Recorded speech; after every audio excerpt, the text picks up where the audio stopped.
everyone, this is Miss Jess from the Monroe Street Art Center, and I have an art project for you today for art kit number 5. Today I want you guys to take out your ZDough.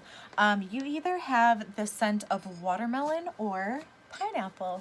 I'm super lucky and I have both. So today I'm just going to show you guys a bunch of ways that you can sort of play with your dough. This isn't necessarily the kind of art kit that you have to have sort of a final product out of. ZDough is an awesome way to sort of explore sensory play, especially if you have kids that are 5 or younger, where it's really fun to squeeze things, smell things, you can manipulate it and press things into it and sort of play with it, right? And then you can put it away for later and maybe take it out at another time. So I'm just going to show you guys a few things that I'm going to use to play with my ZDough. Common household items. So I walked around the house and I collected a box of different things that I thought could make a cool imprint in my ZDough. Here's my box, and I'm just going to give you guys some ideas, and then I'm sure you can come up with a million other things on your own, okay? Things from your kitchen. We've got a fork. So I've got my watermelon dough here. It smells so good. Again, I'm going to use a fork, but I'm not actually going to eat it, okay? Even though it smells really good. It smells like I could eat it, but I'm not going to eat it. So I could play with my fork. Maybe I want to press into it and sort of see what kind of a mark it leaves.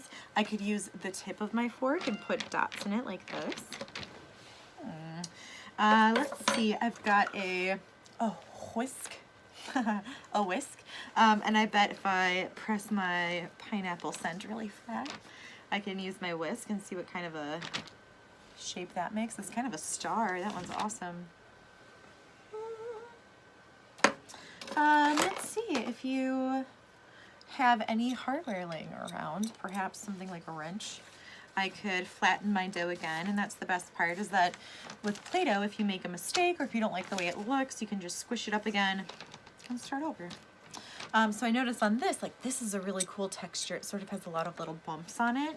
So this is something that's fun to press into my clay and sort of see what it leaves. You know, obviously be aware of how old your child is, and if something is a choking hazard or seems dangerous, then obviously don't use it. But we can be creative, right? There's a lot of things you can press into dough. One of these blender things. What else? You have a little dinosaur in your art kit. This is fun for making dinosaur tracks. Maybe I want to press his feet in and make him stomp around. And actually, maybe something I want to do is even combine my clays. So you guys have 2 different kinds of Play-Doh in your kits.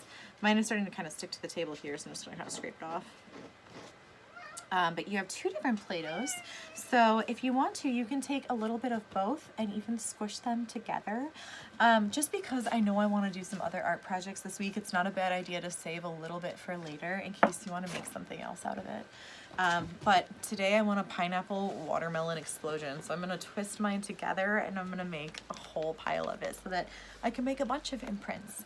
Let's see, what else do I have in my household kit? I have a mason jar lid, right? These are super common sitting around. If you are a hipster like me, you might have a couple of mason jars with lids laying around. You can use those. I've got seashells that I've collected from a couple different beaches. These are beautiful and they leave a really cool print in your clay. So if you have, you know, a seashell collection or a rock collection, that would be interesting to see sort of what imprint it leaves in your clay, right? Let's see, what else do I have? I have a feather from my art kit. This could leave a really beautiful print if I press it in gently, kind of squish it and see if I can get all the parts of the feather to stick. And then pull it up. Looks kind of cool. Okay. I also have, this is just like a shoelace, or you could have like a piece of yarn or string. And if you press that into your clay, you can see sort of what kind of an imprint that leaves. Very cool. If you are practicing with scissors, right? Maybe working on your scissor skills. This is an easy way to work on some of those skills. So maybe what I want to do is roll a long worm if I keep my hands nice and flat and I roll my clay between them. I could cut up a whole bunch of little chunks and practice carefully cutting with my scissors, because when you get done cutting up all these pieces, the nice thing is you can put them back together again and try again. So I could squish them all back together. Plus, I wonder if I squish my clay together for long enough, if it will make a new color. We'll have to see. It smells amazing. Okay, I have a few more things in my kit just to give you guys a few more ideas. Let's see, I've got a recycled toilet paper roll or paper towel roll. These are awesome because they leave a circle in your clay, right? It's a circle shape, so it'll leave a circle print. If you have like stamps at home, these would be really fun to press your stamps into. I've got googly eyes. Maybe I want to squish some googly eyes in there and bring it to life. Okay. What else? I have a bottle cap. This is just like a Starbucks drink that I purchased. But I could see what could happen if I press it in. Maybe if you have cookie cutters, you could use your cookie cutters to make shapes in your clay as well. Last few things, I have a spatula, right? Maybe we can, if you have a big imagination and you want to just pretend, you could be flipping pancakes. There we go. Ah, it's alive. Okay, or I could press it this way and see what kind of a mark it leaves. My little tree, I could set this in my Play-Doh. So I would just encourage you to walk around the house, see what kind of toys you might want to use for your clay. I have like a spinning top here. With this, I could leave perfect little circles in my clay as well. And again, this is super fun to just play around with. I'm not worried about having something to show at the end of this. I just want to sort of play around with it. So these are different ways that you can sort of learn about texture and pattern and sort of like leaving a print behind, right?